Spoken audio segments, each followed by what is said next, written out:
जय श्री कृष्णा। राधे राधे। आइए सुनते हैं राम कथा का रहस्य। कहते हैं हरि अनंत हरि कथा अनंता। सबसे पहले श्री राम की कथा हनुमान जी ने लिखी थी, फिर महर्षि वाल्मीकि राम के ही काल के ऋषि थे। उन्होंने राम और उनके जीवन को देखा था। वे ही अच्छी तरह जानते थे कि राम क्या और कौन है। लेकिन जब सवाल लिखने का आया तब नारद मुनि ने उनकी सहायता की। कहते हैं कि राम के काल में देवता धरती पर आया जाया करते थे और वे धरती पर ही हिमालय के उत्तर में रहते थे। रामायण के बाद राम से जुड़ी हजारों कथाएं प्रचलन में आईं और सभी में राम की कथा में थोड़े बहुत फेरों बदल के साथ ही कुछ रामायण में ऐसे भी प्रसंग मिलते हैं जिनका उल्लेख वाल्मीकि रामायण में नहीं मिलता है।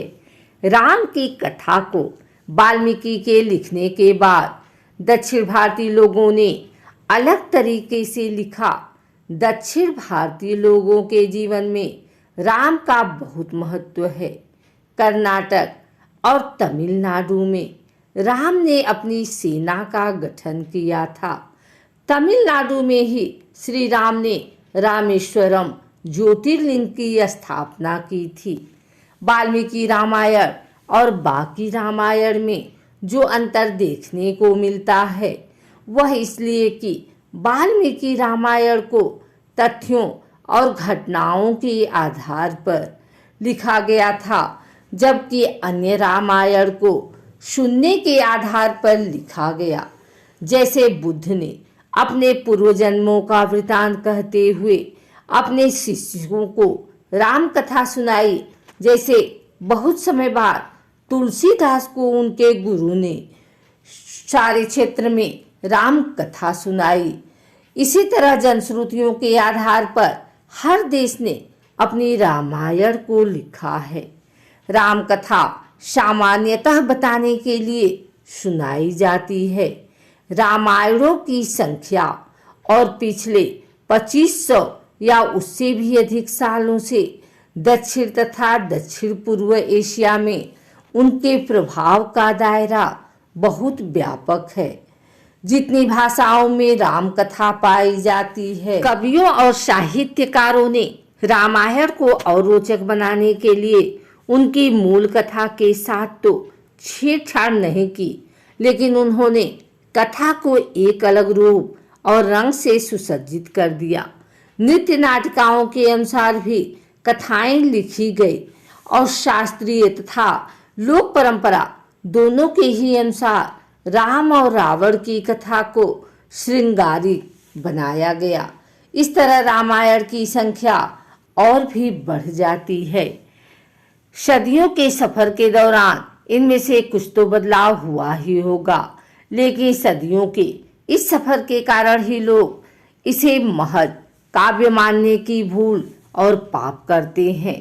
दक्षिण और दक्षिण पूर्व एशिया देशों और संस्कृतियों में राम और रावण के युद्ध को अलग संदर्भों में लिया गया।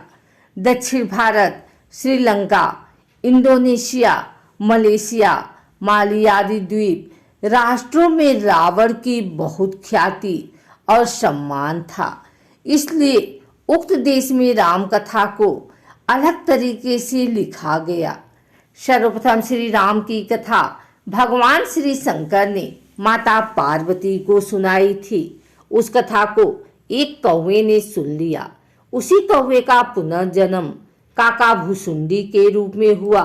काका भुसुंडी को पूर्व जन्म में भगवान शंकर के मुख से सुनी हुई राम कथा पूरी की पूरी याद थी।